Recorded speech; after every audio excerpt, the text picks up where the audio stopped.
Everyone remembers the intangible feelings that came with summer as a kid. Waiting anxiously as the season started to change for what you knew was going to be the best part of your year.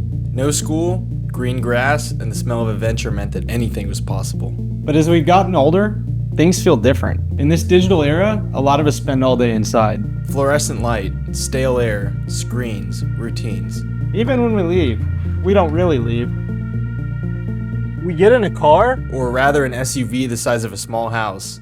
Roll up the windows, put on a podcast, and disappear again. And weirdly, a convertible fixes that. Suddenly going to the grocery store isn't just a task. It's wind in your face, people walking by, the smell of summer. Driving isn't just a means to an end. You're not just going somewhere. You are there. It's one of the only times during your day that you're not separated from life by glass. summer always feels short. And not because it is, but because we don't notice it. Most days just blur together. And no, buying a convertible isn't going to get you out of clocking into work for 3 months unless you really play your cards right. But when you feel things, you remember them. This car's made summer feel alive again, and in a way it hasn't felt since I was a little kid with 3 months of no school. But let's rewind a little bit.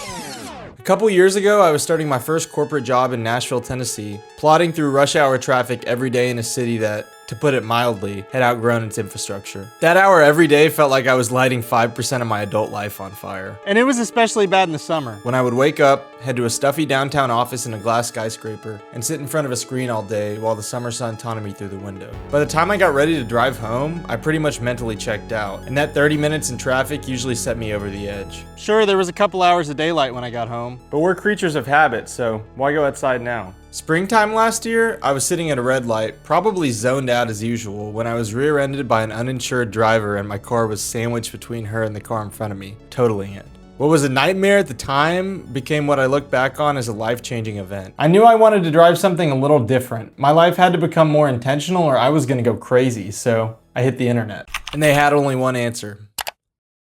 Miata. I picked up this 1999 10th anniversary Mazda Miata for $10,000 last year, and while that might seem a little steep for a 25-ish-year-old car, it drives like it's brand new and has less than 60,000 miles on it. And while I bought this car because I wanted a light rear-wheel drive sports car with a manual transmission, surprisingly the thing I like the most about it's the soft top. In 5 seconds I can go from this to this, and no longer am I disconnected from the world. For the first time ever, driving isn't a chore. It's something I look forward to. It's no secret that gas is pretty expensive right now, so I'm not even talking about hitting back roads for the fun of it, but owning this car has made even commuting something to look forward to. I live about 10 minutes from where I grew up and have to drive through town to get there.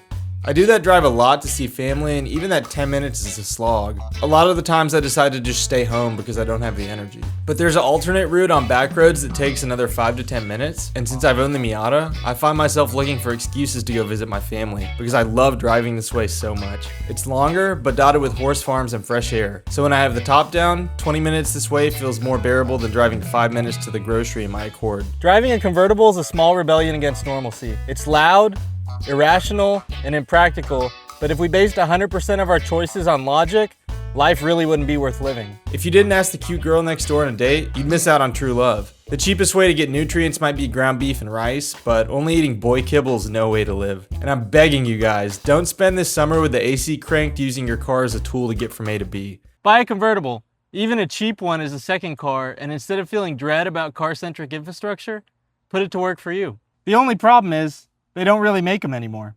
Consumer tastes are going towards practicality and manufacturers love it. The 1993 Honda Civic came in a hatchback, sedan, coupe, and there was the Civic Del Sol with a target top, basically a convertible. Today, the only new Civic you can get looks like this. It doesn't make sense for manufacturers to spend more on production costs when most buyers would take the sedan anyways if it's all that's offered. Lucky for us, Mazda still makes the Miata, or MX-5 in a lot of places, and you can still get a Mini with a soft top, but I don't know if I can recommend many more new options today that are affordable. As if the $30K price tag on the Miata or Mini really even is for most of us. For me though, as someone who hates new cars anyways, I'm yet again asking you guys to take a leap of faith and buy something a little bit older. If you're just worried about style, pick up an old Mercedes SL. If you want something better on gas and reliable, there's tons of options. Miata, Del Sol, Celica, Just look to the land of the rising sun. And if you really want to commit to rebelling against normalcy, get a Geo Metro convertible, or even better, the Nissan Murano Cross Cabriolet. Okay, maybe don't buy one of those, but not much is cooler than a $1,000 Geo Metro. Fun doesn't mean you have to buy a brand new Porsche 911.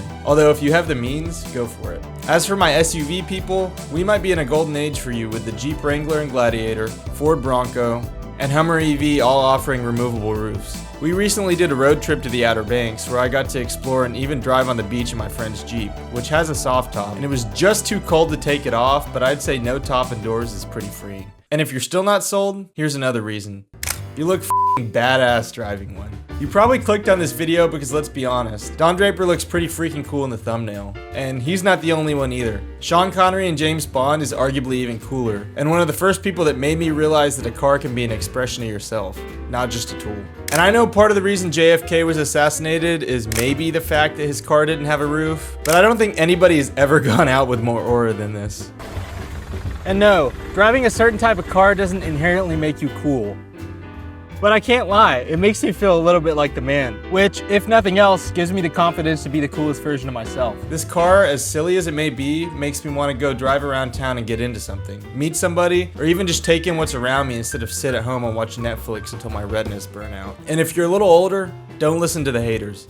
It's not a midlife crisis just because you finally decided you want to enjoy yourself. People in general are insecure, and breaking from the norm makes them uncomfortable, but don't let that hold you back from having a good time. At the end of the day, it's not the convertible itself that made summer feel alive to me, but it taught me a very important lesson. Especially in the United States, where car-centric infrastructure makes things feel so isolated, we need to open ourselves back up to the world. So this summer, step out of your comfort zone and into a roadster. Even if you don't buy a convertible, make an effort to go outside every day. Walk to the grocery.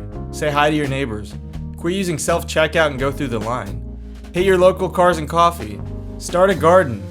Most of us aren't missing time, we're missing feeling. And this summer, the best decision you can make is to take the roof off. As humans, we're meant to be outside, to be with each other, but in this modern age, we're all but that. But it's in our hands, and it doesn't have to be this way. Your choice.